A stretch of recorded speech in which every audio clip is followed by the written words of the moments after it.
Nous allons terminer les ensembles fonctionnels de la main par l'étude de la main et plus particulièrement des doigts, et ensuite nous verrons successivement, depuis le bras, l'avant-bras et la main, l'ensemble des muscles qui animent ces structures.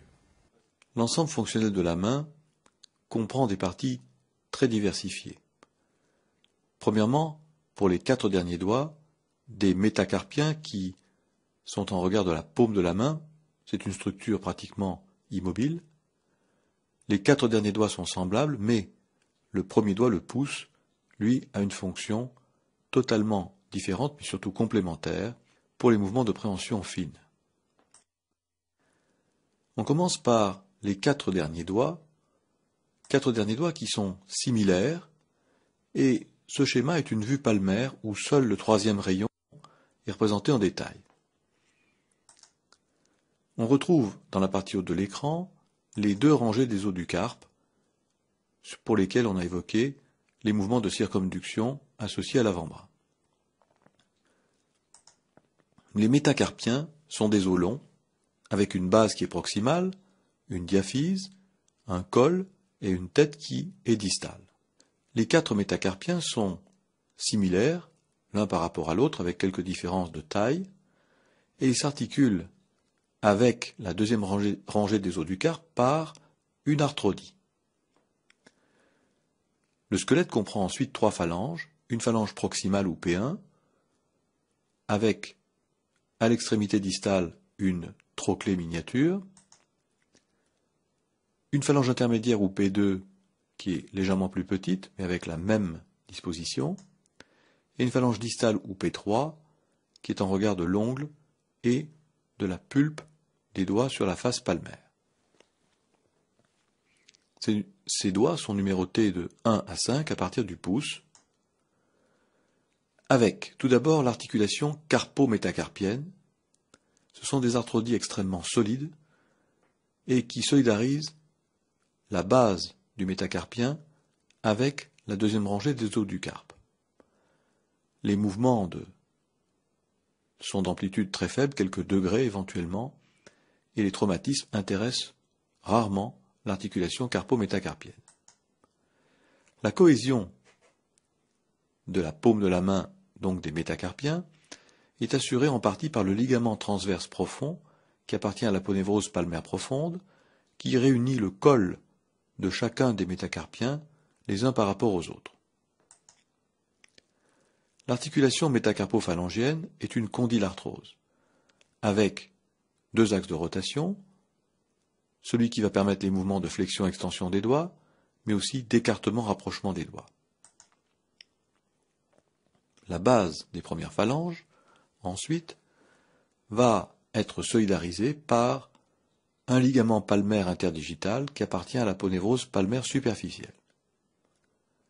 C'est lui qui est visible dans la commissure des doigts, avec cette forme légèrement arquée, la concavité étant vers le haut.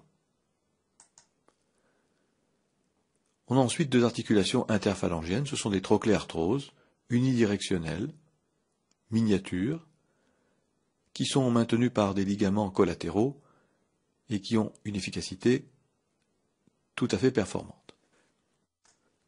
Cette succession de schémas représente les ensembles fonctionnels des articulations métacarpophalangiennes et interphalangiennes des doigts. Premièrement, en haut et à gauche, une articulation métacarpophalangienne détaillée. Elle met en présence l'épiphyse distale d'un métacarpien, qu'on appelle la tête d'un métacarpien, avec une zone qui est dilatée, une zone qui est large, qui est un vaste condyle, qui s'articule avec la base de la première phalange, qui elle est légèrement concave. Il vient s'y associer un fibrocartilage intermédiaire. Le schéma en haut et à droite est une vue axiale, lorsque le doigt est en flexion, la première phalange est donc dirigée vers le bas, alors que le métacarpien, lui, est horizontal. Le schéma en bas et à droite représente la succession métacarpien, première phalange, deuxième phalange. et la surface condylienne du métacarpien. Cette surface condylienne comprend un revêtement cartilagineux qui est à la fois distal mais également ventral. Il y a donc deux zones, un champ phalangien et un champ palmaire. Champ phalangien et champ palmaire pour bien différencier ces structures cartilagineuses. En regard s'articule la glène, ou cavité glénoïdale de la première phalange,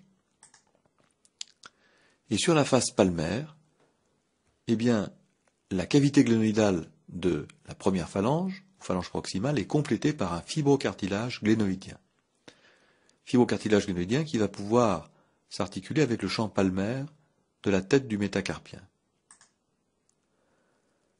Les articulations interphalangiennes sont, à la limite plus simples, ce sont des trochléarthroses, avec ici la première phalange qui se termine par une poulie, une trochlée, qui recouvre presque totalement la surface cartilagineuse, et contre laquelle vient s'articuler la base de la deuxième phalange, qui présente une crête centrale qui s'engage dans la gouttière de la trochlée.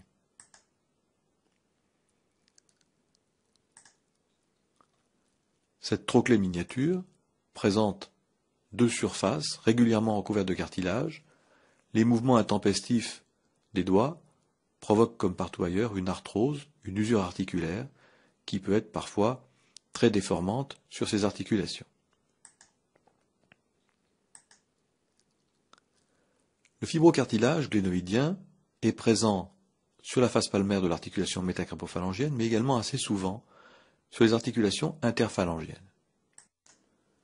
Quels sont les mouvements possibles au niveau des doigts? Ces mouvements sont différents entre l'articulation métacarpophalangienne, les articulations interphalangiennes, mais surtout ils sont différents selon la position du doigt, qu'il soit en extension ou en flexion au niveau des articulations métacarpophalangiennes. Le schéma au centre de l'écran est une vue longitudinale de l'un des 4 derniers doigts, par exemple le 3e doigt. En haut et à droite, c'est une vue axiale, l'articulation métacarpophalangienne est en flexion, et en bas, c'est une articulation interphalangienne, également en vue axiale. Les mouvements de flexion-extension sont possibles et réalisés dans les 3 articulations. En ce qui concerne l'articulation métacarpophalangienne, les mouvements de flexion-extension vont influer sur la stabilité articulaire. En effet, comme le montre le schéma au centre, lorsque l'articulation métacarpophalangienne est en extension, les ligaments collatéraux de la capsule articulaire sont détendus. À ce niveau, la base de la première phalange est en regard du champ phalangien du métacarpien. Par contre, lorsque cette articulation est en flexion, ce qui est le cas sur le schéma en haut et à droite, eh bien en flexion, les ligaments collatéraux de la capsule métacarpophalangienne viennent se placer en regard du champ palmaire, et donc ces ligaments sont mis sous tension et stabilisent l'articulation métacarpophalangienne. En effet, l'exercice est simple à vérifier.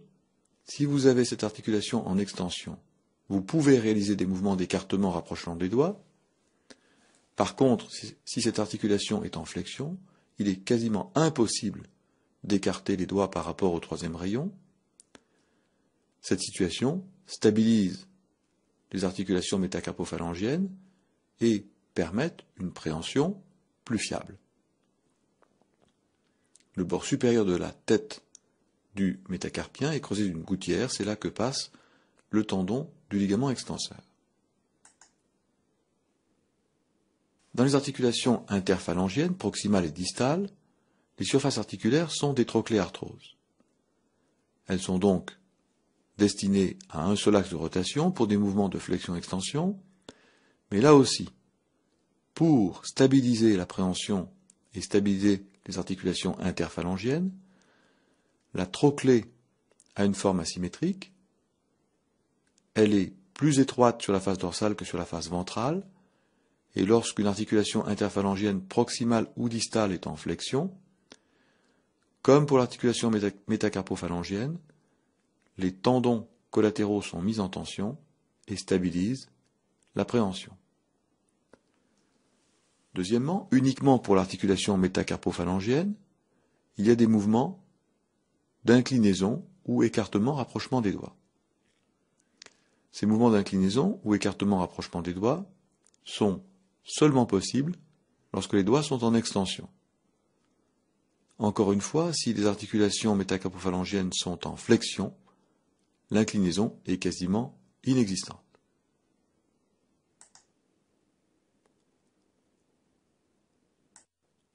Le schéma suivant montre l'ensemble fonctionnel très particulier du pouce ou premier doigt.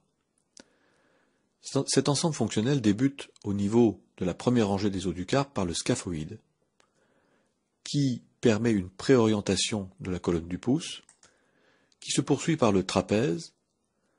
Ce trapèze a une extrémité distale en forme de croissant et s'articule avec le premier métacarpien. Ce premier métacarpien est plus court, mais plus volumineux, plus trapu, plus solide que les autres. Surtout alors que les autres sont immobiles, lui, il va être, à l'opposé, très mobile. C'est une articulation en selle qui intervient entre le trapèze et le premier métacarpien.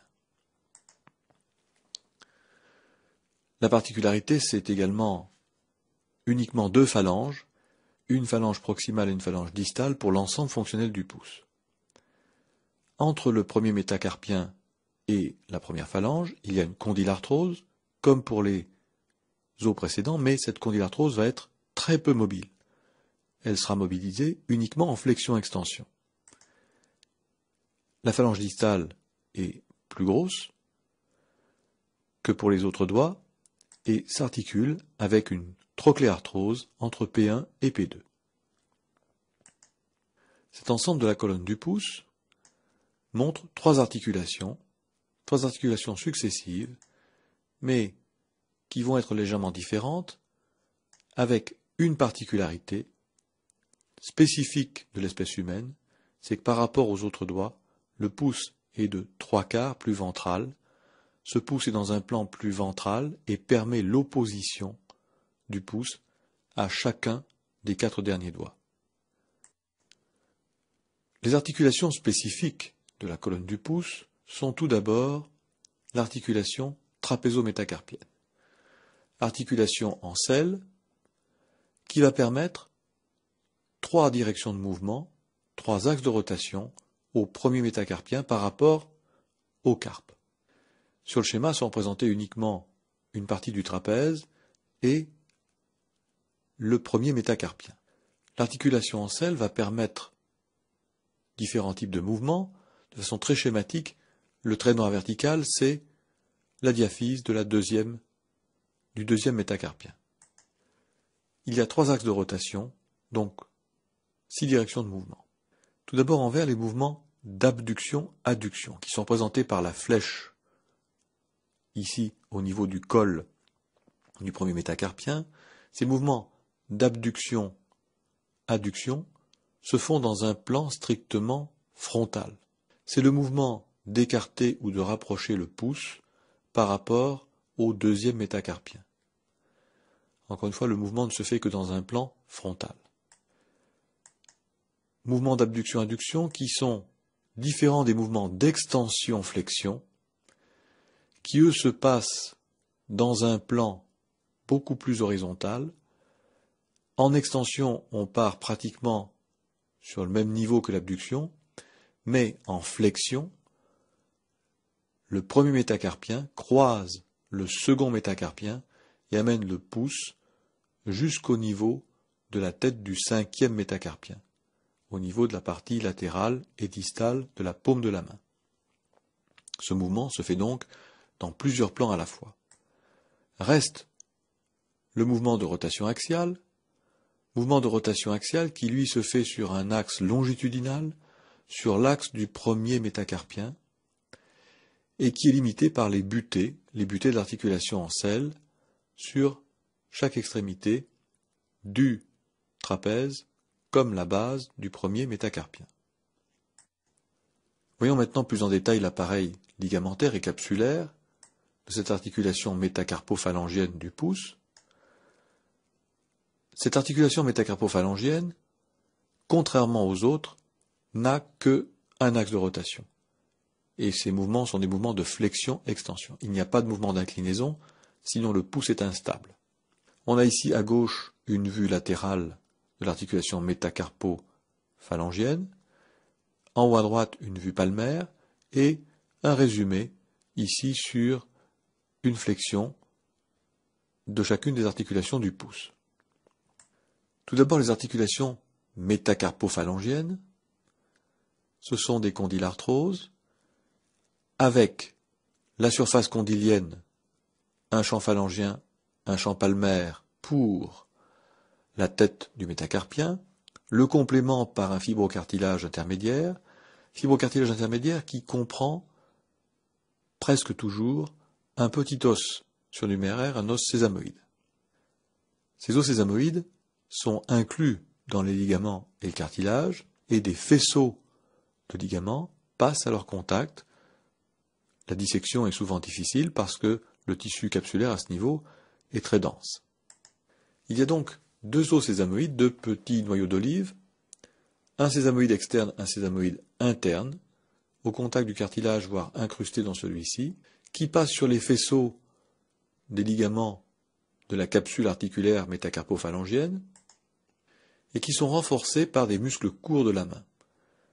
Soit le court fléchisseur, qui envoie un faisceau sur le sésamoïde, soit l'adducteur du pouce, qui lui aussi envoie un faisceau sur le sésamoïde.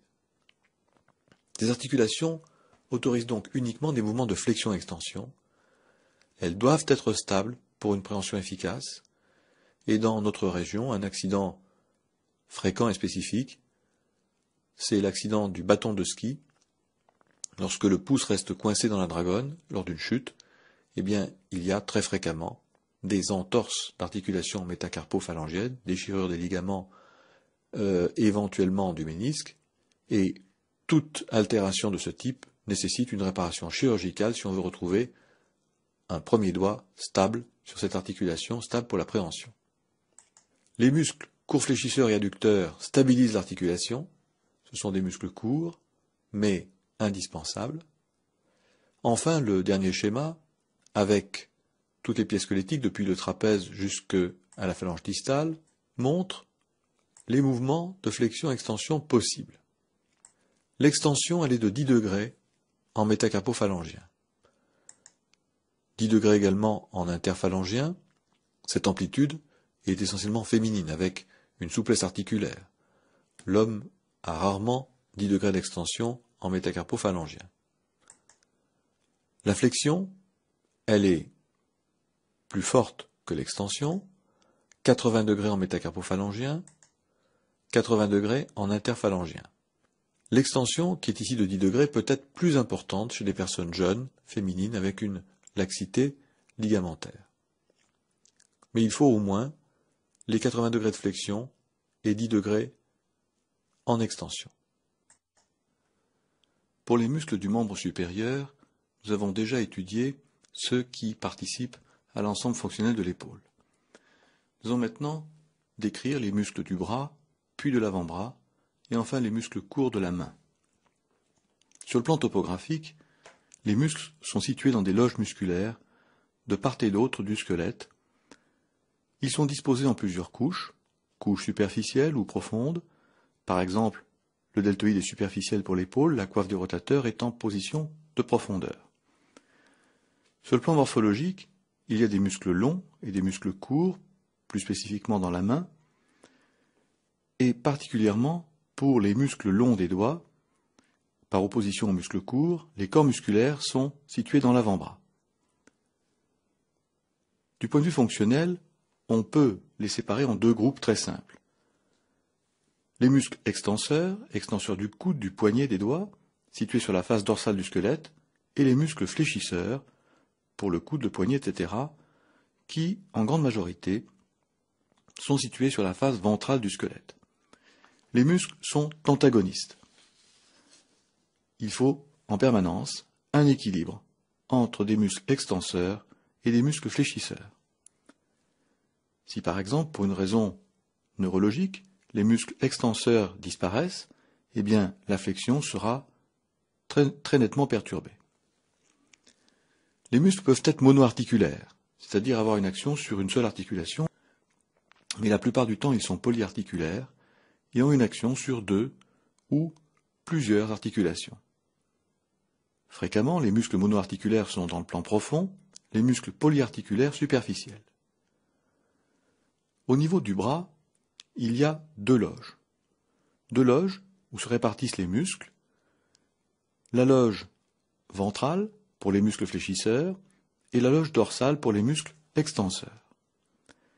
Ces deux loges sont séparées par le squelette médian, central, mais aussi par des lames aponevrotiques ou des fascias qui divisent ces loges musculaires et les séparent l'une de l'autre.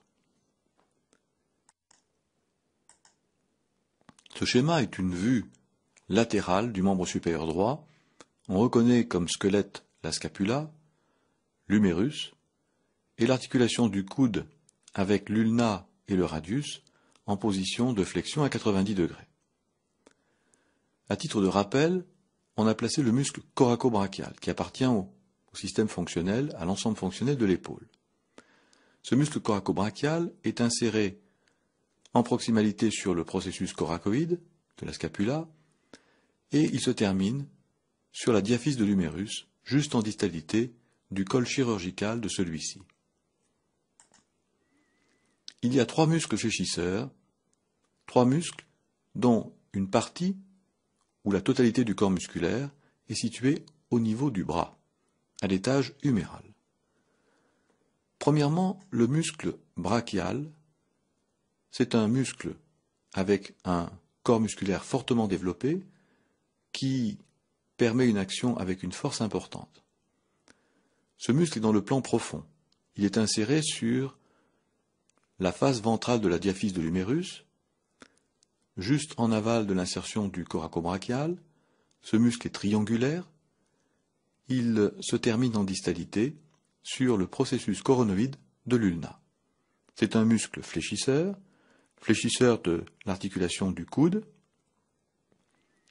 Sa terminaison distale est tendineuse, il est majoritairement musculaire, il est innervé par le nerf musculo-cutané.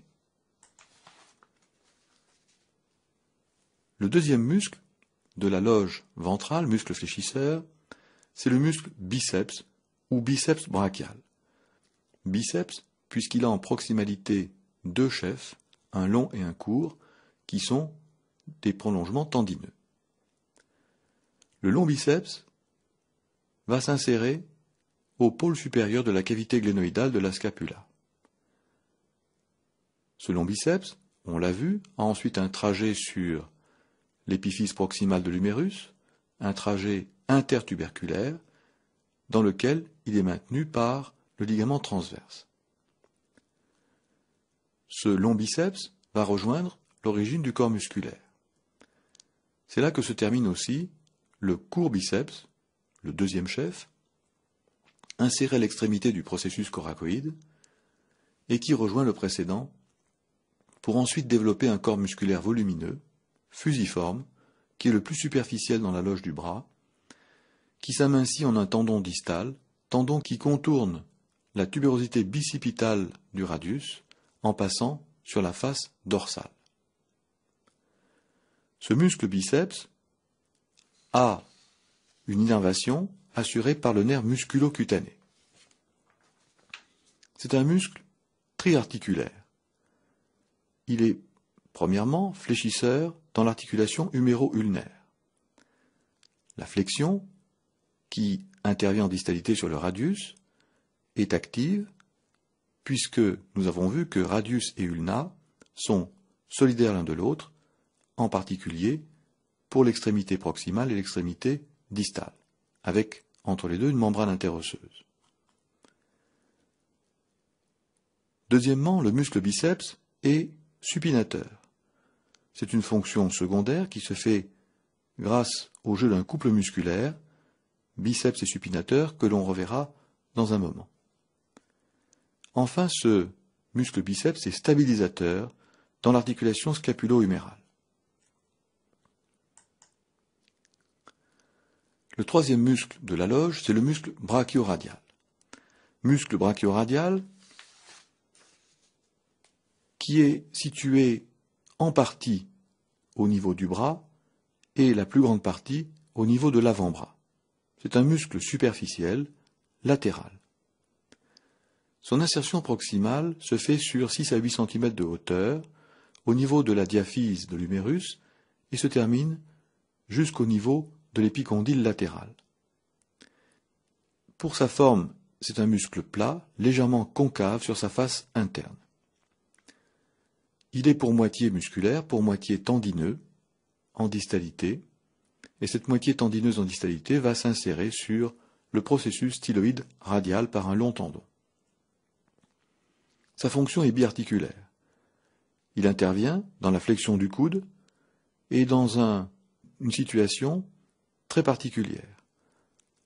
Par exemple, le coude à 90 degrés comme sur le schéma, avec dans la main un livre qui doit être soutenu, fait intervenir presque spécifiquement ce muscle brachioradial. Le muscle brachioradial est supinateur, mais cette action supinateur intervient à partir du mouvement de pronation extrême jusqu'à la situation intermédiaire, c'est-à-dire lorsque la main est dans un plan sagittal. Au-delà, c'est un autre couple musculaire qui intervient. L'innervation est assurée par le nerf radial qui est le nerf de l'extension. La loge postérieure contient les muscles extenseurs. C'est essentiellement le muscle triceps brachial, un muscle long et volumineux, associé à un muscle court, le muscle enconé. Premièrement, la division des trois chefs donne le long triceps. Le long triceps, qui est inséré en proximalité au pôle inférieur de la cavité glénoïdale de la scapula, c'est un corps musculaire volumineux qui va rejoindre une lame tendineuse verticale dorsale rectiligne, une lame tendineuse et aponévrotique sur laquelle se terminent les trois chefs du muscle triceps. Le deuxième chef, le vaste externe, est inséré sur la face dorsale de l'humérus à partir du col chirurgical jusqu'à la gouttière de torsion de l'humérus. Là encore, le corps musculaire est développé et agit avec une force musculaire importante. Le troisième chef, c'est le vaste interne qui est inséré sur l'humérus sur sa face dorsale, en distalité par rapport à la gouttière de torsion, et il rejoint les deux précédents, et c'est lui qui se termine de façon plus individuelle par le prolongement tendineux distal au niveau de l'olécrane.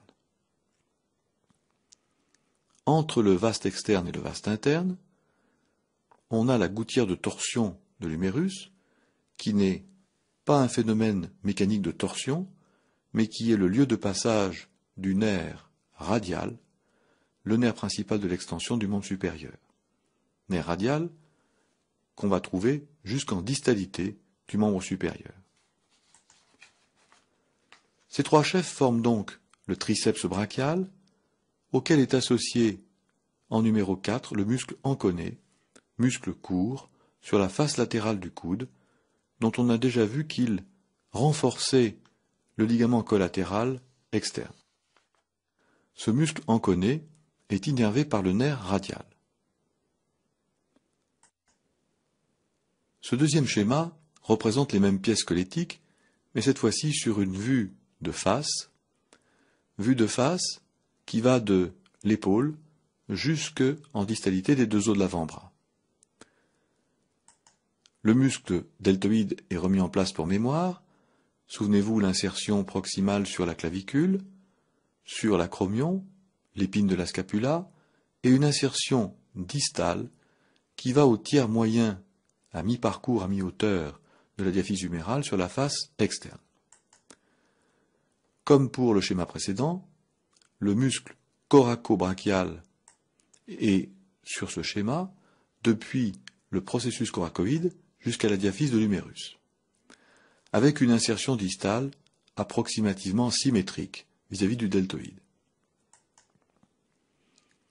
Le second muscle, le biceps ou biceps brachial, est ici représenté avec ses deux chefs, le long biceps en pointillé, le court biceps en trait-plein. Le corps musculaire fusiforme est généralement développé et forme le galbe de la région du bras sur la face ventrale. Et sa distalité est représentée ici avec le tendon distal principal qui subit un mouvement de torsion et se termine sur la tubérosité bicipitale du radius, sur la face dorsale de celle-ci. On comprend bien dans cette terminaison tendineuse qu'une contraction du biceps va permettre un mouvement de supination du radius par rapport à l'ulna. Il y a ensuite une extension aponévrotique sur les muscles de l'épitroclé. Le muscle suivant, c'est le brachioradial, avec ses deux moitiés, musculaire proximale, tendineuse distale, une insertion sur la face latérale de l'humérus en proximalité. Ce muscle est mince, étendu en hauteur, et forme une sorte de cornet sur la face latérale de la région du coude. En distalité, le muscle brachioradial se termine au niveau du processus styloïde du radius. Les muscles épitrocléens sont représentés pour mémoire. Les muscles de l'avant-bras sont beaucoup plus nombreux si on les compare aux muscles de la région du bras. Ce sont des muscles dont le corps musculaire est situé dans l'avant-bras, ou, disons, presque tous les corps musculaires sont situés dans l'avant-bras, mais en distalité, ces muscles ne se terminent pas tous à hauteur de l'avant-bras, ils vont au niveau du carpe ou sur les structures de la main et des doigts. Il y a deux grandes régions. Deux grandes régions séparées par le squelette et la membrane interosseuse, un groupe de muscles antéro-internes par opposition à un groupe de muscles postéro-externes.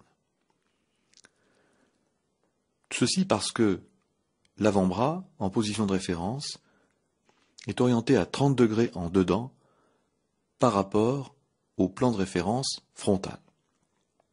Au total, il y a 20 muscles, là aussi en deux plans, un plan superficiel, un plan profond. La classification initiale concerne deux groupes antagonistes, les muscles épitrocléens sur le schéma du haut et les muscles épicondyliens sur le schéma du bas. Les muscles épitrocléens ont tous une insertion proximale sur l'épicondyle médial. On dénombre ainsi, de la partie médiale vers la partie latérale, le fléchisseur ulnaire du carpe, puis le fléchisseur superficiel des doigts, le long palmaire, le fléchisseur radial du carpe et le muscle rond-pronateur. Globalement, ce sont des muscles fléchisseurs par opposition aux 7 épicondyliens, qui eux seront des muscles extenseurs. On a donc ainsi successivement le long et le court extenseur radial du carpe, puis le muscle extenseur des doigts, sous-entendu l'extenseur commun des doigts, puis l'extenseur du 5e doigt, l'extenseur ulnaire du carpe, le muscle supinateur et le muscle enconé qu'on a déjà décrit. Voyons maintenant, plus en détail, chacun des corps musculaires, leurs insertions, leurs fonctions. Tout d'abord, les muscles épitrocléens. Ce sont avant tout des muscles fléchisseurs, avec, comme je l'ai déjà dit, pour tous une insertion proximale commune, l'épicondyle médial.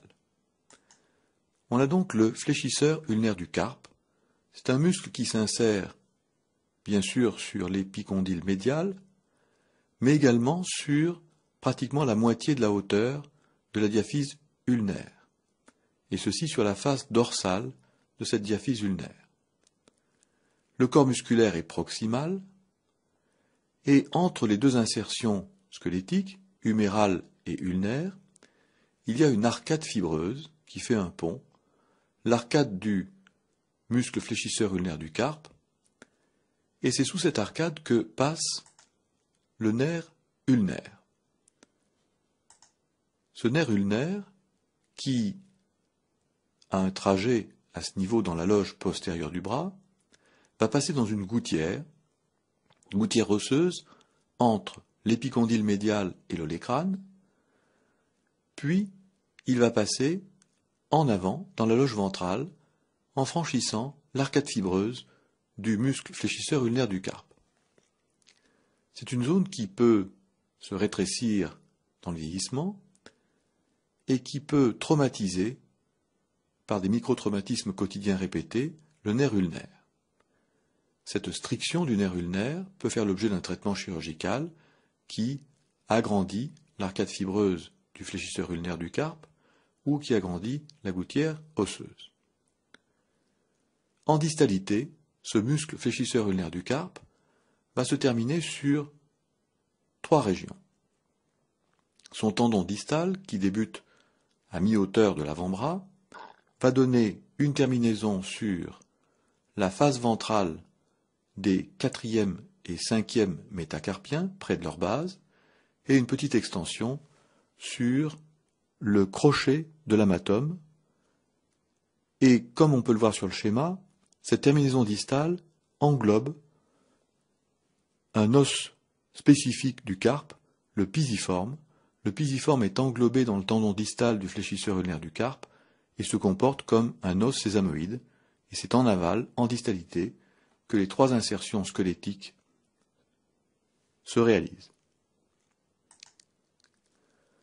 Le second muscle, c'est le fléchisseur radial du carpe. Muscle long, fusiforme, avec une origine sur l'épicondyle médial, il est légèrement oblique, dirigé latéralement, avec un corps musculaire moins développé que les muscles précédents, et il va se terminer en distalité sur la base ventrale des 2e et 3e métacarpiens. Ce muscle fléchisseur radial du carpe ne passe pas dans le canal carpien comme peut le laisser supposer le schéma, il passe au niveau de l'aponévrose palmaire superficielle, c'est une structure de la main dans la partie moyenne de cette aponévrose. Le 3e muscle, c'est le long palmaire. Ce muscle est inconstant. Il n'existe pas chez tous les individus. Il a une origine au niveau de l'épicondyle médial, il descend avec une orientation moins oblique que le précédent, il se poursuit par un tendon à mi-hauteur sur la face ventrale de l'avant-bras, et il va se terminer sur l'aponévrose palmaire superficielle de la main, et non pas sur le rétinaculum des fléchisseurs. Cette aponévrose est plus superficielle que le rétinaculum. Le schéma suivant décrit toujours le groupe des muscles épitrocléens. C'est une face ventrale de la région du coude et de la moitié supérieure, de la moitié proximale des 2 os de l'avant-bras. On a ensuite le muscle rond pronateur. Ce muscle rond pronateur est en 2 faisceaux. 2 faisceaux, le plus proximal s'insère sur l'épicondyle médial, le second va s'insérer sur la face ventrale de l'ulna au niveau de l'épiphyse proximale. Il y a donc 2 chefs qui vont se réunir pour un corps musculaire, et c'est entre ces 2 chefs que passe le nerf médian qui va naturellement innerver ce muscle rond pronateur. Ce muscle rond pronateur participe au mouvement de pronation intervenant sur l'ensemble fonctionnel de l'avant-bras. Le 2e muscle, qui est plus médial, c'est le fléchisseur superficiel des doigts. C'est un muscle volumineux, avec 3 insertions proximales, une insertion sur l'épicondyle médial, c'est la plus proximale, puis une insertion sur la face ventrale de l'ulna, et enfin une insertion sur la face ventrale du radius, en distalité par rapport à la tubérosité bicipitale. Entre ces deux insertions, ce muscle fléchisseur superficiel fait une arcade fibreuse, mais contrairement au muscle précédent, cette arcade fibreuse est large et ne provoque pas de traumatisme sur le nerf médian, puisque le nerf médian passe en profondeur du muscle fléchisseur superficiel des doigts et donne l'innervation de ce fléchisseur superficiel. Voyons maintenant sur la loge postérieure. Les muscles épicondyliens vont prédominer. Tout d'abord, pour mémoire, on a remis en place le fléchisseur ulnaire du carpe. On comprend bien sur ce schéma, sur cette vue dorsale, l'insertion proximale humérale sur l'épicondyle, puis l'insertion sur la diaphyse de l'ulna, qui débute à hauteur de l'olécrâne et s'arrête à mi-hauteur de l'ulna. Il a donc une forme légèrement concave, et on comprend mieux sur ce schéma que le précédent le trajet du nerf ulnaire qui passe dans cette gouttière osseuse entre l'écrâne et l'épicondyle médial, puis qui franchit l'arcade fibreuse du fléchisseur ulnaire du carpe. En distalité, on a vu qu'il englobe l'os pisiforme, qui devient un os sésamoïde, et qu'il a 3 terminaisons distales. La loge postéro-externe contient premièrement le muscle long extenseur radial du carpe. Long extenseur radial du carpe, c'est un muscle avec un corps qui est très grêle, peu développé, parce que les mouvements d'extension demandent moins d'énergie que les mouvements de flexion. Ce sont des mouvements essentiellement d'équilibre, de défense. Les mouvements de flexion permettent de porter une charge, d'animer un objet. Ce muscle long extenseur radial du carpe remonte au-delà de l'épicondyle latéral, il remonte au début de la diaphyse de l'humérus, c'est le muscle le plus superficiel latéralement, qui devient tendineux au tiers crânial de l'avant-bras. Il est ensuite rectiligne et se termine sur la face dorsale du deuxième métacarpien, près de l'articulation carpo-métacarpienne. Le court extenseur radial du carpe est symétrique, mais cette fois-ci avec une insertion proximale uniquement épicondylienne. Le corps musculaire est très grêle et le tendon distal se termine sur la face dorsale de la base du troisième métacarpien. Le muscle suivant, c'est l'extenseur des doigts, sous-entendu extenseur commun des doigts, muscle épicondylien avec un corps musculaire faible, qui descend progressivement dans l'avant-bras avec une terminaison qui sera décrite sur le schéma suivant avec des divisions pour les 4 derniers doigts. Le muscle extenseur du 5e doigt. Muscle donc long, spécifique pour l'extension du 5e doigt, a un corps musculaire très faible. Sa terminaison est spécifique, on la verra ultérieurement. On a ensuite le muscle extenseur ulnaire du carpe, inséré de façon symétrique par rapport au fléchisseur ulnaire du carpe. L'extenseur ulnaire du carpe est inséré sur l'épicondyle latéral, mais aussi la diaphyse ulnaire sur sa face dorsale, et il descend, en devenant tendineux à mi-hauteur, jusque sur la face dorsale de la base du 5e métacarpien. Tous ces muscles de la loge postéro-externe sont innervés par le nerf radial, ainsi que le muscle enconé, qu'on a déjà décrit plusieurs fois. Le fléchisseur ulnaire du carpe, quant à lui, est innervé par le nerf ulnaire. Ce diagramme montre la terminaison de certains muscles que l'on vient de décrire sur le schéma précédent. Tout d'abord, ce sont des muscles extenseurs des doigts. Le numéro 1, l'extenseur commun des doigts, en bleu très foncé, a son origine épicondylienne, un corps musculaire peu développé puisque l'extension n'a pas de finalité de force. Et au niveau de l'interligne articulaire radiocarpien, eh bien ce tendon unique va se diviser en 4 éléments. 4 tendons distaux, 4 tendons qui sont réunis par des éléments aponevrotiques et tendineux sur la face dorsale de la main, et de façon spécifique, ils ont tous le même type de terminaison distale sur les phalanges, avec un prolongement qui va se terminer sur la base de la première phalange, un second prolongement qui se termine sur la base de la deuxième phalange, puis le tendon se dédouble et donne une terminaison double au niveau de la face dorsale de la troisième phalange près de sa base. Il y a donc 4 tendons distaux pour ce muscle extenseur des doigts. Ensuite, 2 autres muscles sont représentés. L'extenseur propre du 5e doigt, c'est un muscle long, c'est un muscle épicondylien, avec un corps musculaire très modeste, puisque l'extension du 5e doigt va demander peu d'énergie.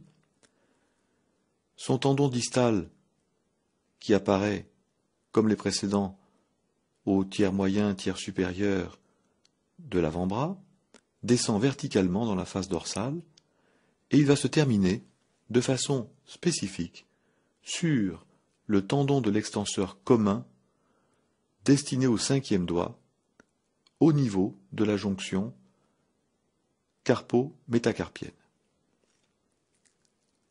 De même, l'extenseur du 2e doigt, ou extenseur propre du 2e doigt, est un muscle cette fois-ci de la loge profonde de l'avant-bras, inséré avant tout sur l'ulna. Le corps musculaire est peu développé, il passe en profondeur par rapport au tendon précédent, extenseur commun, extenseur du 5e doigt, et il va se terminer, comme le précédent, sur le tendon de l'extenseur commun des doigts, destiné au 2e doigt. Ce schéma va permettre d'expliciter les mouvements de flexion-extension au niveau du carpe, mais également les mouvements d'inclinaison cubitale ou radiale. 2 diagrammes qui représentent une partie du squelette de la région du bras et de la main et qui sont en position de référence anatomique exposant la face ventrale de l'avant-bras et de la main. Les muscles fléchisseurs sont en bleu, les muscles extenseurs sont en rouge. Mais ces muscles vont pouvoir travailler avec des associations différentes selon les mouvements de flexion-extension ou d'inclinaison. Sur le schéma de droite, le fléchisseur ulnaire du carpe est représenté de façon schématique avec ses 2 insertions proximales, une insertion sur l'épicondyle médial, une plus large sur la face dorsale de l'ulna, et sa terminaison au niveau du bord cubital de la main sur la base des 5e métacarpiens. Le fléchisseur radial du carpe a son insertion proximale sur l'épicondyle, il traverse toute la face ventrale de l'avant-bras et se termine sur les 2e et 3e métacarpiens au niveau de leur base.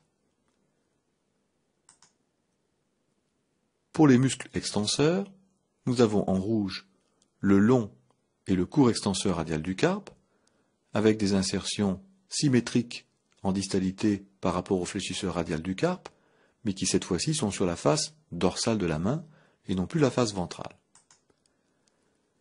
Sur le schéma de droite, il reste le muscle extenseur ulnaire du carpe, inséré depuis l'épicondyle latéral, puis la diaphyse de l'ulna, et sa terminaison sur la base du 5e métacarpien. Terminaison encore une fois sur la face dorsale, ce qui est représenté en pointillé.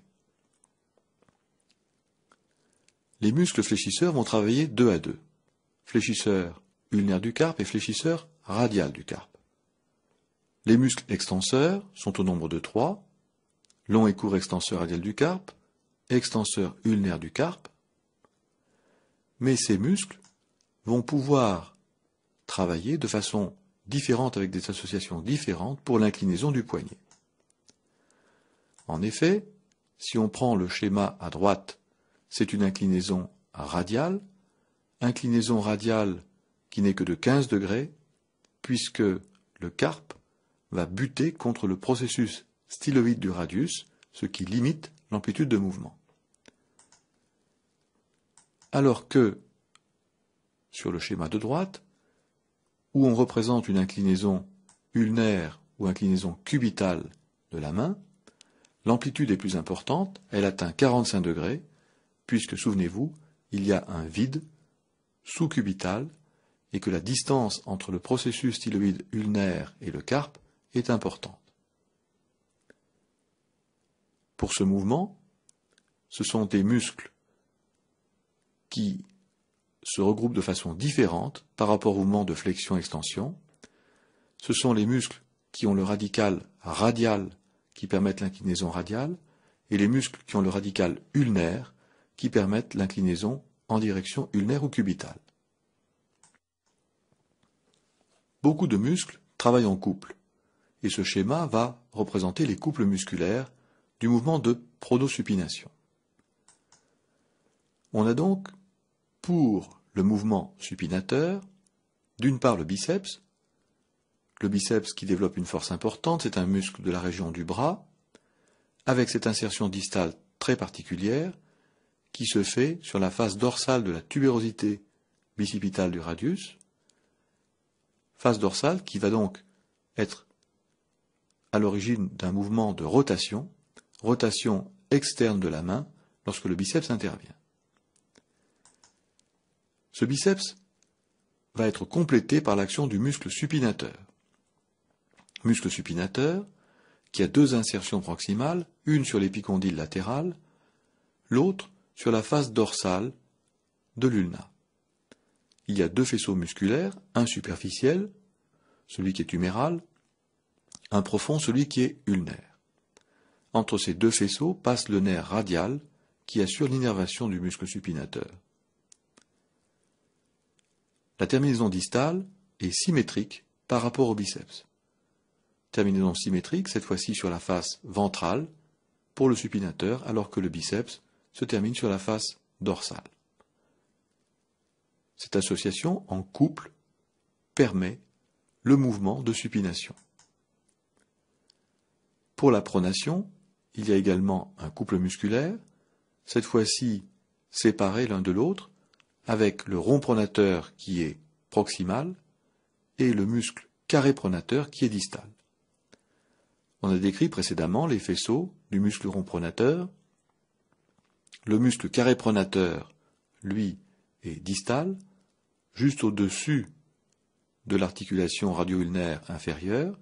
C'est un muscle qui est plus rectangulaire que carré, avec des fibres musculaires transversales, insérées d'un côté comme de l'autre sur la face ventrale des diaphyses radiales et ulnaires, et l'association de ces deux muscles, rond et carré pronateur, permet en partie le mouvement de pronation.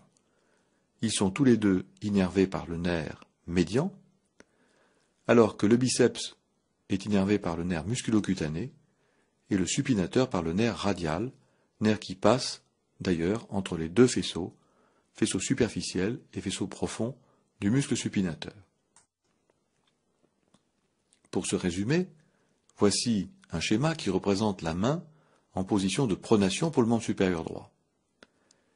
Eh bien, le muscle brachioradial va être supinateur de la position de pronation extrême jusqu'à la position intermédiaire. Position intermédiaire, c'est-à-dire que la main a une orientation sagittale, le pouce vers le haut.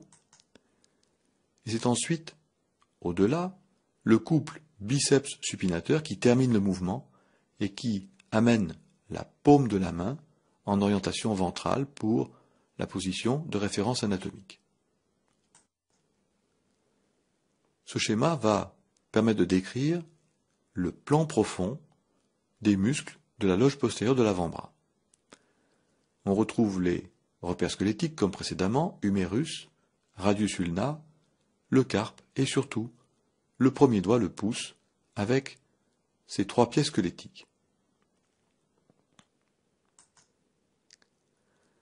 Pour mémoire, deux muscles épicondyliens sont représentés, le long extenseur radial du carpe, le plus latéral en rose, et le court extenseur radial du carpe. On a vu que ces muscles se terminent respectivement sur la face dorsale au niveau de la base du deuxième métacarpien et sur la même face dorsale pour la base du troisième métacarpien. Ces tendons des muscles extenseurs radial du carpe sont situés dans un plan plus profond au contact du squelette par rapport au groupe musculaire que l'on va décrire.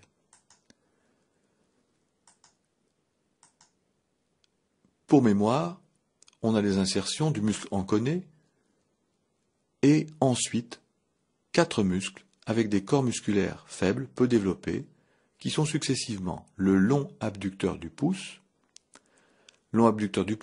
avec une insertion ulnaire, radiale, un peu sur la membrane interosseuse.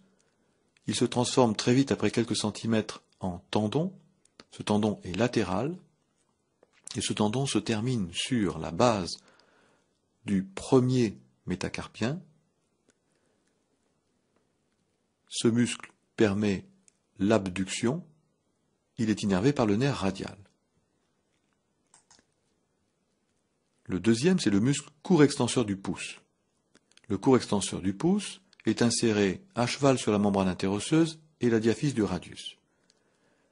Il a ensuite un trajet presque vertical et se termine sur la deuxième pièce squelettique du pouce, c'est-à-dire la première phalange, au niveau de la base de celle-ci. Le troisième muscle, c'est le long extenseur du pouce, avec une insertion proximale sur l'ulna et la membrane interosseuse. Le corps musculaire est peu développé, le tendon distal est allongé, et il se termine sur la base, sur la face dorsale, de la deuxième phalange ou phalange distale du pouce.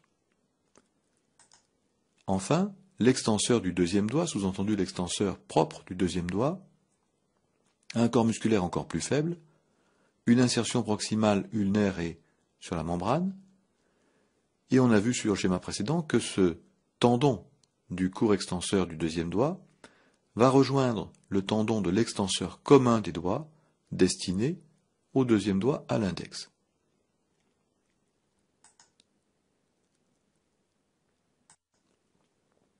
Voici une vue d'anatomie de surface de la main droite qui représente les différents reliefs qui peuvent être osseux, tendineux ou musculaires. Ce schéma a un grand intérêt dans l'examen clinique de la main. Parmi les reliefs, il y a tout d'abord les reliefs squelettiques, le relief du processus styloïde ulnaire, par opposition le relief du processus styloïde radial, puis les têtes des métacarpiens, qui forment toujours un relief arrondi sur la face dorsale de la main, les tendons des muscles extenseurs des doigts, qui se distribuent un peu en éventail sur la face dorsale de la main. Ces tendons vont passer sur une gouttière, comme on l'a vu, gouttière sur la face dorsale de la tête des métacarpiens.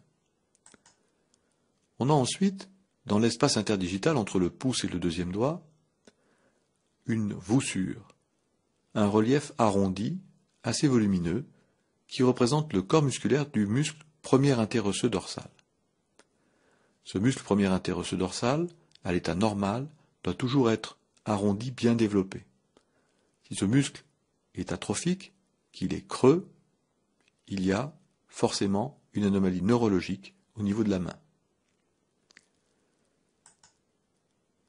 Les tendons, que l'on vient de décrire sur le schéma précédent, sont ici représentés par les mêmes couleurs, court extenseur radial du carpe et long extenseur radial du carpe, qui sont dans le plan le plus profond, au contact du squelette.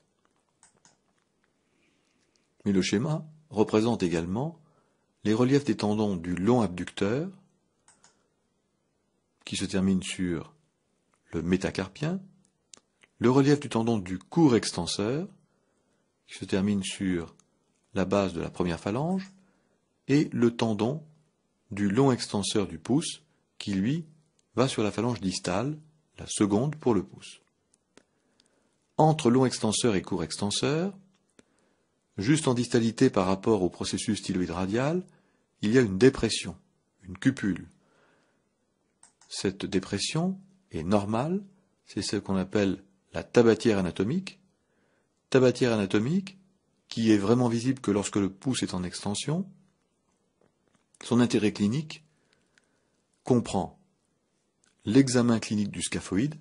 En effet, l'os scaphoïde est au fond de cette tabatière anatomique et une pression à peine forte réveille une douleur intense en cas de traumatisme de fracture du scaphoïde, mais passe également l'artère radiale, l'une des deux artères principales de la main, qui va former des arcades anastomotiques avec l'artère ulnaire.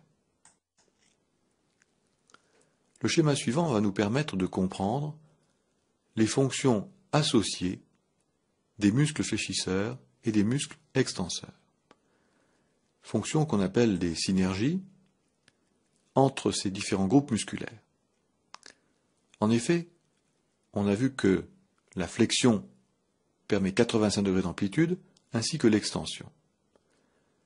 Mais cette amplitude maximale de 85 degrés dans chaque cas dépend de la position des doigts de la main.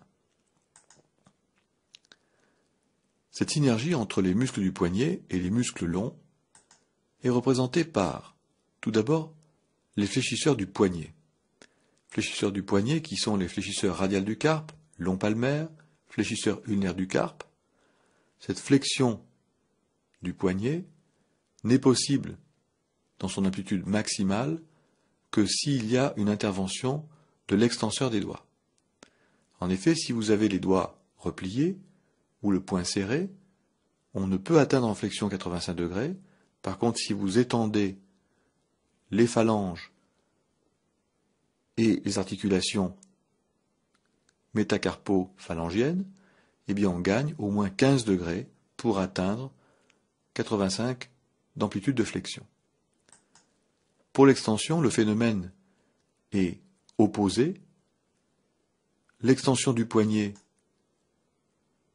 est réalisée par la contraction des muscles longs et courts extenseurs radial du carpe et par le muscle extenseur ulnaire du carpe, ceux qui sont représentés par la flèche rouge. Mais l'amplitude maximale n'intervient que si le muscle fléchisseur profond des doigts se contracte. L'expérience est très simple. Faites une extension de la main avec les doigts en extension. Si vous passez en flexion des doigts, vous gagnez 5 à 10 degrés d'amplitude d'extension du carpe. Donc, fléchisseur et extenseur travaillent en synergie pour une amplitude la plus importante possible dans chacun de ces mouvements. Ce schéma représente 3 vues successives de l'avant-bras avec le carpe et la palette humérale sur la gauche, un doigt, disons le 3e doigt sur sa face palmaire au centre, et une partie de l'avant-bras sur le schéma de droite. Ces schémas vont nous permettre de décrire les muscles fléchisseurs des doigts, avec 2 composantes, le fléchisseur superficiel et le fléchisseur profond. Sur le schéma de gauche, le fléchisseur superficiel présente, comme vous le savez maintenant, 3 insertions proximales, humérale, ulnaire et radiale, avec, entre les deux, entre l'insertion humérale et l'insertion radiale, une arcade fibreuse qui est large et qui ne provoque jamais de traumatisme sur le nerf médian. Ce corps musculaire est largement développé, avec une force importante, et au quart distal de l'avant-bras, il se termine et se divise en 4 tendons terminaux. Les tendons terminaux distaux du fléchisseur superficiel se dédoublent pour donner une terminaison sur les faces latérales des 2e phalanges des 4 derniers doigts.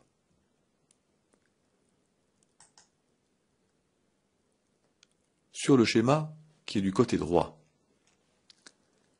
c'est le muscle fléchisseur profond qui est représenté en couleur rose. Il a une large insertion sur la diaphyse de l'ulna, sur la face ventrale, qui est représentée hachurée.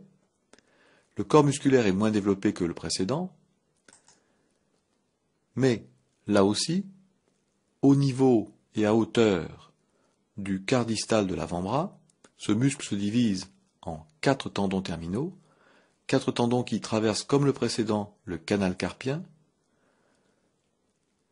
Il y a donc déjà 8 tendons dans le canal carpien, et la terminaison va s'effectuer sur la base de la 3e phalange. En fait, la terminaison distale est un peu plus complexe et représentée sur le schéma du milieu. Dans la partie haute, on reconnaît la tête du métacarpien, puis la première phalange, puis la phalange intermédiaire et la phalange distale. Tout d'abord, le tendon distal du fléchisseur superficiel passe en superficie du fléchisseur profond au niveau de la tête du métacarpien et au niveau de l'articulation métacarpophalangienne.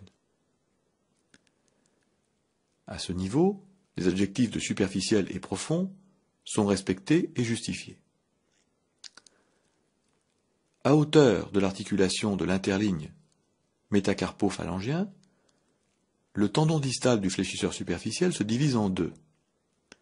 Il se divise en deux, et cette division va permettre un entrecroisement de ces deux tendons en regard de la face palmaire de l'articulation interphalangienne proximale. Et après quoi ce tendon distal va rejoindre les faces latérales de la 2e phalange, face latérale de la 2e phalange où il termine son insertion distale. Mais le tendon du fléchisseur profond, qui était recouvert par le superficiel en proximalité, ce tendon reste rectiligne, unique, et il va passer en superficie par rapport au fléchisseur profond en regard de l'articulation interphalangienne proximale. C'est ainsi que l'on parle de fléchisseur perforant ou de tendon perforant pour le fléchisseur profond des doigts et de tendon perforé pour le fléchisseur superficiel des doigts. Le tendon distal du muscle fléchisseur superficiel des doigts se divise donc en deux à hauteur de l'articulation métacarpophalangienne, donne deux tendons qui se dirigent latéralement, médialement, et qui se croisent en regard de l'articulation interphalangienne proximale. Ce croisement aboutit à une insertion inverse. Le tendon dénommé B en regard de la phalange proximale se termine sur l'autre côté de la phalange intermédiaire, et de même pour son homologue dénommé A initialement. Ce croisement tendineux, mais c'est valable aussi pour des fibres nerveuses, ce croisement tendineux en anatomie s'appelle un chiasma, qui a lieu ici en regard de l'articulation interphalangienne proximale sur la face palmaire. Ces muscles sont innervés de façon spécifique. En effet, le fléchisseur superficiel est innervé en totalité par le nerf médian. Quant au fléchisseur profond, il est innervé pour moitié par le nerf médian, c'est-à-dire la partie musculaire qui est destinée au 2e et 3e doigt, et la partie musculaire destinée au 4e et 5e doigt est innervée par le nerf ulnaire. Parmi les muscles longs, le dernier, c'est le long fléchisseur du pouce, ou fléchisseur radial, puisqu'il a une insertion très vaste sur le radius. On a donc ici le radius, le carpe, le squelette du pouce.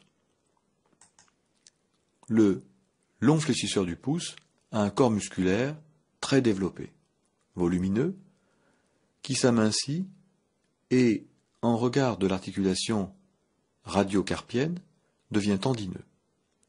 Il traverse, comme les précédents, le canal carpien, reste sur la face palmaire du squelette du pouce, il passe entre les deux faisceaux du muscle court fléchisseur du pouce et va rejoindre la base de la phalange distale du pouce sur sa face palmaire. Ce long fléchisseur du pouce est innervé par le nerf médian. À noter que le court fléchisseur, en proximalité est inséré sur le carpe mais en distalité, comme on l'a déjà vu, il englobe dans son tendon distal une petite pièce osseuse en forme d'olive, c'est un os sésamoïde externe. Ce schéma représente une coupe du poignet transversale, la face palmaire est vers le haut, la face dorsale est vers le bas. Sans détailler en totalité cette coupe, on remarque que le squelette forme une gouttière à concavité ventrale, que cette gouttière va être complétée pour former une cavité ovale par le rétinaculum des fléchisseurs, et que de nombreux tendons vont traverser le canal carpien, c'est-à-dire les tendons du fléchisseur superficiel, les tendons du fléchisseur profond des doigts, le fléchisseur ou long fléchisseur du pouce, plus le nerf médian. On va détailler et expliciter les membranes synoviales qui accompagnent les tendons, mais que ce soit les tendons qui se modifient, la membrane synoviale ou le squelette qui provoque de l'arthrose, eh bien, le premier élément à souffrir si ce canal est trop serré, c'est le nerf médian. Le traitement en est chirurgical. Les tendons fléchisseurs sont donc très longs. Ils mesurent soit 20, 25, 30 cm selon la taille de l'individu. Les corps musculaires sont au niveau de l'avant-bras, plutôt dans les 2/3 proximaux, et ensuite on a uniquement des prolongements tendineux. Ces prolongements tendineux, vis-à-vis du squelette, avec des insertions très distales, prendraient une orientation, comme on dit, à la corde de l'arc que forme la flexion des doigts. Et on aurait ainsi la paume de la main occupée par le volume des tendons des muscles fléchisseurs. Eh bien, il y a un système de gaine des tendons fléchisseurs pour les maintenir au contact du squelette. On a ici par exemple le deuxième doigt en position de flexion avec les pièces squelettiques correspondantes, radius, carpe, métacarpien et 3 phalanges. Ces deux tendons, fléchisseur superficiel et fléchisseur profond, sont maintenus au contact du squelette, premièrement par le rétinaculum des fléchisseurs en regard de la face palmaire du poignet. Ce rétinaculum est une couche conjonctive épaisse, solide. C'est ce qu'on appelle aussi le ligament annulaire du carpe. On a ensuite un système de tunnels et de gaines, avec un premier tunnel au niveau du col du métacarpien, puis un deuxième tunnel au niveau de la face palmaire de la première phalange, sur pratiquement toute la hauteur, puis un autre tunnel en C au niveau de la phalange intermédiaire, et il se termine au niveau de la phalange distale. Donc les tendons fléchisseurs superficiels et fléchisseurs profonds vont sur le squelette en distalité, ils sont maintenus par les tunnels de Tillot, à partir du col du métacarpien jusque à la phalange distale. Pour éviter une usure prématurée, ces tendons dans les gaines ostéofibreuses sont accompagnés par des membranes synoviales. Cet ensemble de schémas représente la face palmaire de la main droite, une section au niveau d'une phalange en haut et à gauche, et la disposition des tendons au niveau du canal carpien par rapport à la membrane synoviale. Ces gaines synoviales sont en fait là pour aider le mouvement, pour glisser l'une sur l'autre, et ainsi limiter l'usure tendineuse. Ces gaines synoviales sont nombreuses. Il y a premièrement une gaine synoviale digitocarpienne radiale. Elle débute au quart distal de l'avant-bras, en regard du radius. Elle descend dans le canal carpien, traverse celui-ci, accompagnant le tendon du long fléchisseur du pouce. Le tunnel de Tillot au niveau du premier métacarpien se fait entre les deux os sésamoïdes, puis on a un tunnel ostéofibreux en distalité en regard de la première phalange. Deuxièmement, une gaine synoviale palmaire moyenne qui est modeste, mais qui remonte assez haut au niveau de l'avant-bras. On va voir que ces membranes synoviales, ces gaines synoviales, qui sécrètent un surfactant pour permettre un glissement avec une usure minimale, sont très sensibles à l'infection. Troisièmement, la gaine synoviale digitocarpienne cubitale ou ulnaire est plus volumineuse. Elle débute au niveau du quart distal de l'avant-bras, traverse le canal carpien, descend le long du 5e rayon, avec, au niveau de la lettre du chiffre 3, la disposition suivante par rapport au tendon fléchisseur. Fléchisseur superficiel, fléchisseur profond. Eh bien, il y a 2 couches de gaine synoviale en superficie, puis un diverticule qui se prolonge entre fléchisseur superficiel et profond, et enfin un 3e prolongement, qui cette fois-ci est en profondeur sur toute la longueur des tendons. Après cette gaine synoviale digitocarpienne cubitale, eh bien, il y a les gaines synoviales digitales proprement dites, qui se limitent aux 3 phalanges et la partie distale, la tête du métacarpien. Mais le principe des tunnels reste respecté. Les blessures de la main peuvent faire dans les suites une infection bactérienne, ou spontanément après une piqûre, par exemple par un objet végétal. L'infection d'une structure de la main s'appelle un panari, et ces gaines synoviales digitocarpiennes sont extrêmement sensibles à l'infection. Par exemple, une infection au niveau d'un doigt peut propager très vite en quelques heures dans une gaine digitocarpienne et atteindre le foyer inflammatoire et infectieux jusqu'à son niveau le plus proximal dans le quart distal de l'avant-bras. Cette infection qui diffuse dans les gaines synoviales digitocarpiennes s'appelle un phlegmon des gaines et traitée tardivement, eh bien c'est une infection qui laisse des séquelles. Les gaines synoviales ne peuvent plus glisser l'une par rapport à l'autre et provoquent ainsi une limitation de mouvement des doigts extrêmement importante. Donc lorsque une personne arrive avec une infection de la main sur la face palmaire, il faut aussi aller examiner l'avant-bras au tiers distal. L'infection peut déjà être à ce niveau. Le schéma de gauche représente la position d'un tendon fléchisseur superficiel et d'un tendon fléchisseur profond sur la face palmaire de la première phalange.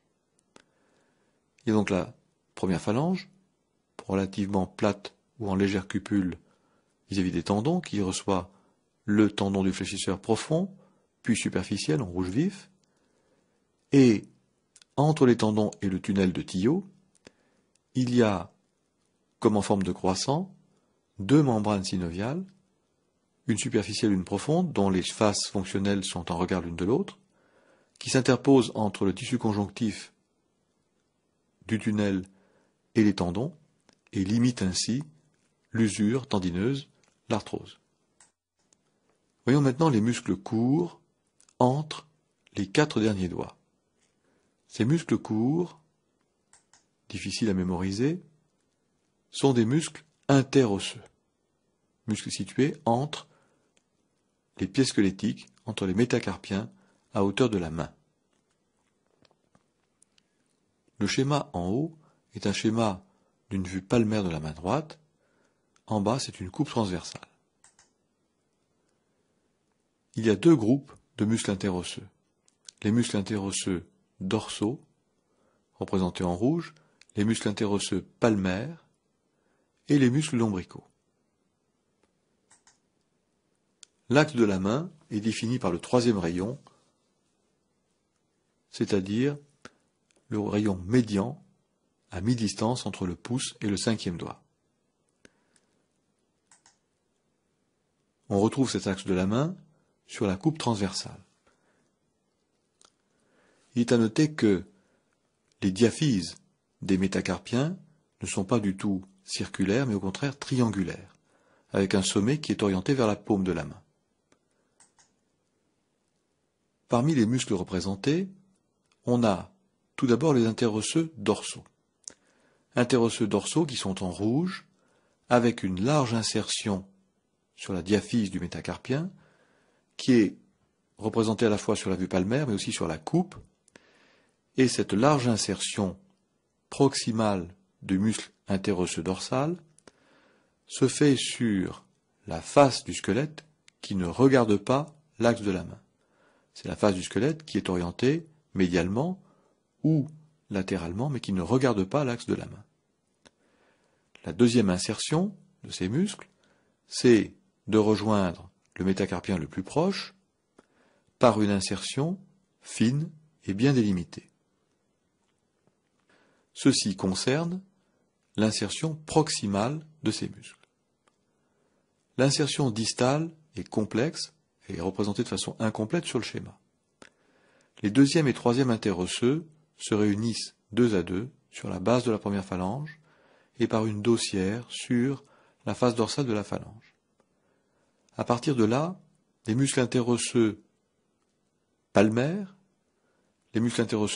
ont une insertion proximale unique sur la partie restante de la diaphyse des 4 derniers doigts, avec une insertion sur la face du squelette qui regarde l'axe médian de la main. On a donc cette association très spécifique entre deuxième et troisième interosseux dorsal, puis entre premier interosseux dorsal et deuxième interosseux palmaire, etc. Les extrémités sont complétées par des muscles comme le court abducteur du pouce qui a une insertion proximale symétrique par rapport au premier interosseux palmaire, et ce court abducteur du pouce complète le mouvement d'abduction par rapport au muscle long qu'on a vu. Et à l'opposé, sur le bord cubital, c'est le muscle abducteur du cinquième doigt, un muscle court, qui vient se terminer en complément du quatrième interosseux palmaire. Ceci permet des mouvements d'écartement, rapprochement des doigts, mais également des mouvements très fins et très rapides comme sur un clavier. La coupe inférieure représente tous ces éléments, le pouce sur le côté gauche, le cinquième doigt sur le côté droit de la coupe, avec les muscles court abducteurs du pouce et abducteurs du 5 qui sont représentés, ainsi que les muscles lombricaux. Les muscles lombricaux sont très particuliers, ils sont très courts et n'ont aucune insertion squelettique. Les muscles lombricaux sont au nombre de 4. Les premiers et deuxième muscles lombricaux destinés au deuxième et troisième doigt ont une insertion proximale unique sur le tendon du muscle fléchisseur profond des doigts. On verra sur le schéma suivant l'insertion distale, alors que les troisième et quatrième muscles lombricaux ont une double insertion et un double corps musculaire. Ces muscles lombricaux vont permettre un équilibre entre les muscles fléchisseurs et les muscles extenseurs. Ce schéma représente une vue de profil du deuxième doigt, avec le deuxième métacarpien sur sa face latérale et les 3 phalanges successives.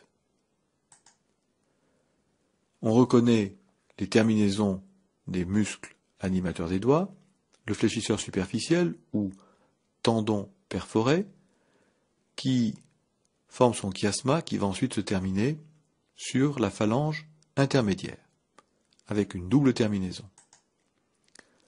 Le fléchisseur profond, initialement profond, qui est le tendon perforant, et qui, au-delà de la deuxième phalange, a une terminaison rectiligne unique sur la base de la troisième phalange. Le muscle extenseur des doigts, représenté en violet, a un corps musculaire unique à l'origine. On a vu qu'il se divise en 4 tendons à hauteur de l'articulation radiocarpienne, puis ces 4 divisions vont suivre spécifiquement les métacarpiens pour passer dans une gouttière au niveau de la tête du métacarpien correspondant sur la face dorsale. C'est ainsi que, successivement, ce muscle extenseur des doigts va donner un prolongement qui se termine sur la face dorsale de la base de P1, puis une terminaison qui se termine sur la face dorsale de la base de P2, et un dédoublement du tendon distal qui se termine sur la face dorsale de la 3e phalange distale des doigts.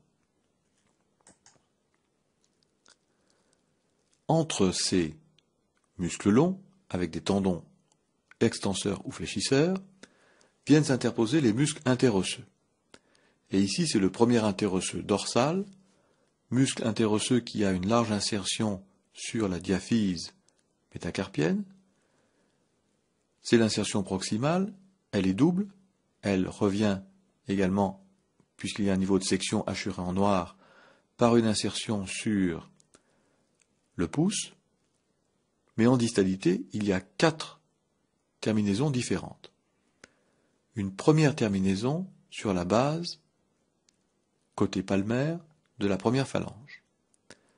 Puis l'extension dorsale d'une dossière, une structure qui est large, qui recouvre le tendon extenseur des doigts et qui applique ce tendon extenseur contre le squelette.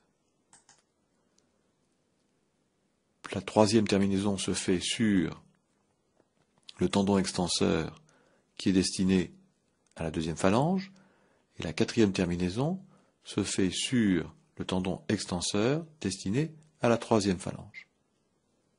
Les muscles lombricaux, et ici c'est le premier muscle lombrical, a une large insertion sur le tendon du fléchisseur profond et une brève insertion sur le prolongement le plus distal du tendon du muscle interosseux dorsal. Voyons maintenant, sur le plan fonctionnel et mécanique, le rôle de chacun de ces muscles. L'ensemble des muscles interosseux dorsaux permet les mouvements abducteurs par rapport à l'axe de la main, c'est-à-dire les mouvements qui écartent les doigts par rapport au 3e doigt, le médius. 4 muscles interosseux dorsaux participent, ainsi que l'abducteur du 5e doigt. Les muscles interosseux palmaires ont un effet inverse dans leur contraction, ce sont des muscles adducteurs qui rapprochent les 4 derniers doigts de l'axe médian de la main, de l'axe du médius.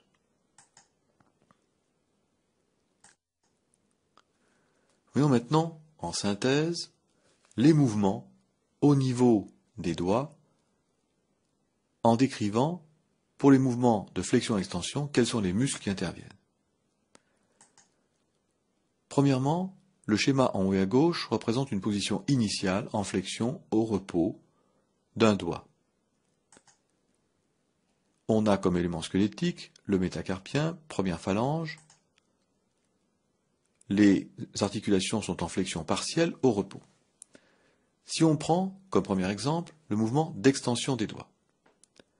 Le mouvement d'extension des doigts fait intervenir le muscle extenseur des doigts qui va agir uniquement sur l'articulation métacarpophalangienne, provoquant une extension de P1, une extension dans l'articulation métacarpophalangienne.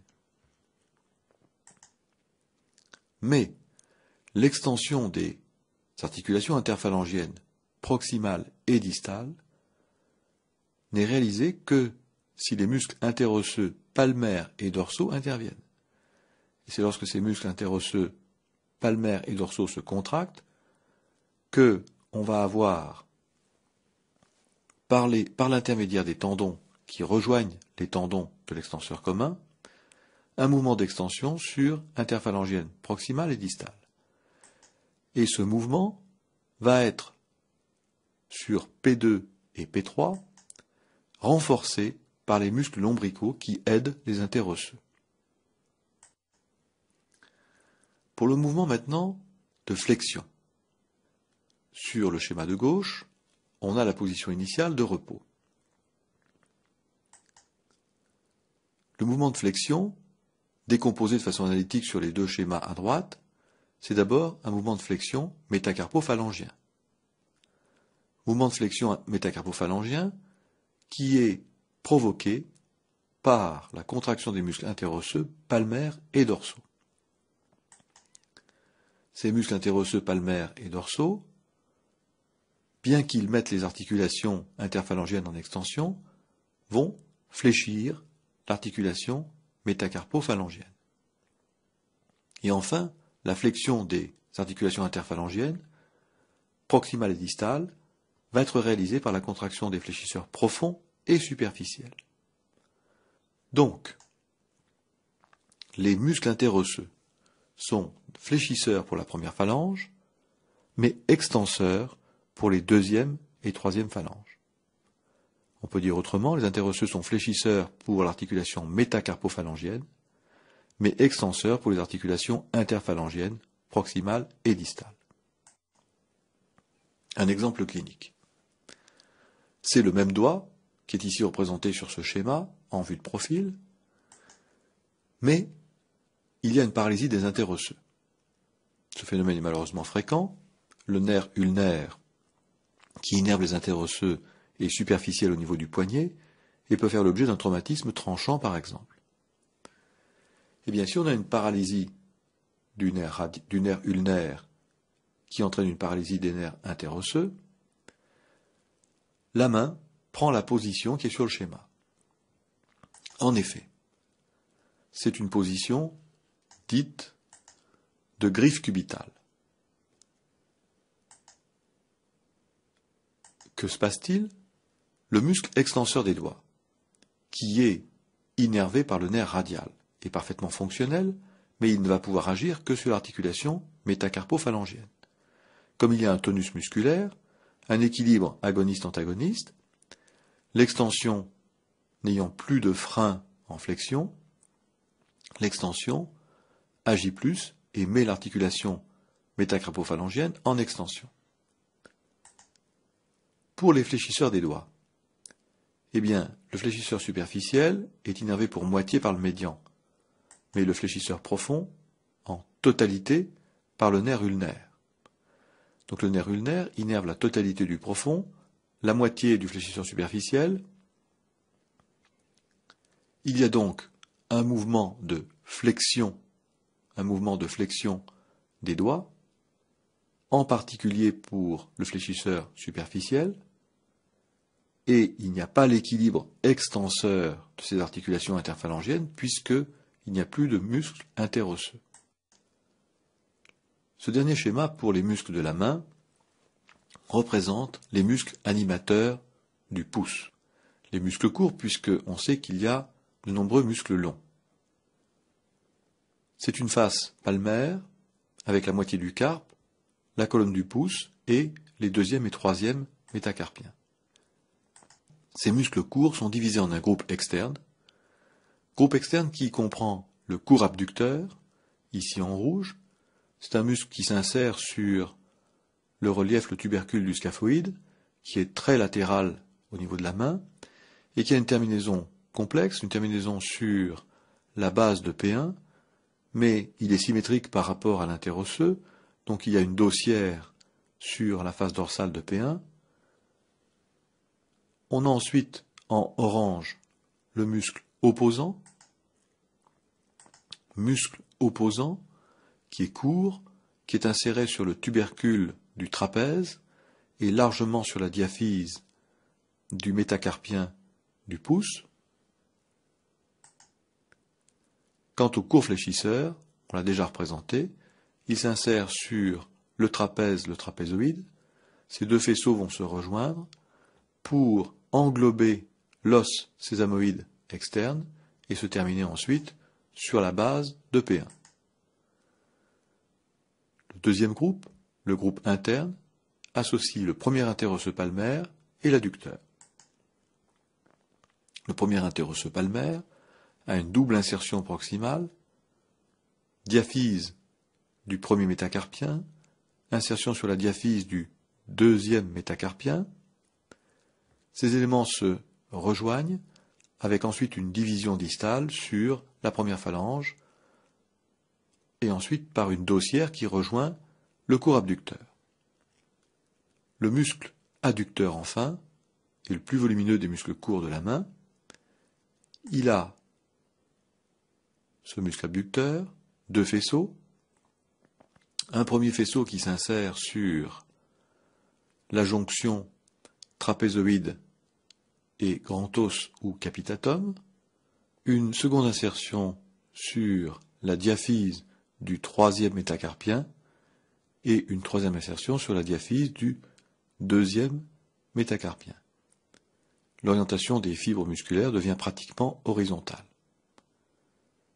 Il y a une loge et des muscles spécifiques pour la colonne du pouce, puisque ce premier doigt est en situation de 3/4 ventral par rapport aux 4 derniers doigts.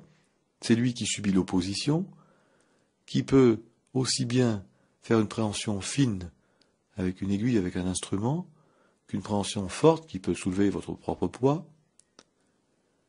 Ce pouce en position de 3/4 est spécifique de l'espèce humaine. Les grands primates ont des mains avec des préhensions très efficaces, mais jamais le premier doigt est en situation déplacée de 3/4 vis-à-vis des 4 derniers doigts. Ces mains de primates restent plates, avec un pouce qui est dans le même plan que les 4 derniers doigts. Certaines affections neurologiques peuvent être à l'origine d'une atrophie musculaire et d'une position du pouce qui, initialement 3/4 ventral, vient dans l'alignement des 4 derniers doigts. C'est ce qu'on appelle sur le plan clinique une main de singe, en grande partie en raison d'affections neurologiques. La description des muscles étant terminée, nous allons voir dans le chapitre suivant l'innervation et la vascularisation.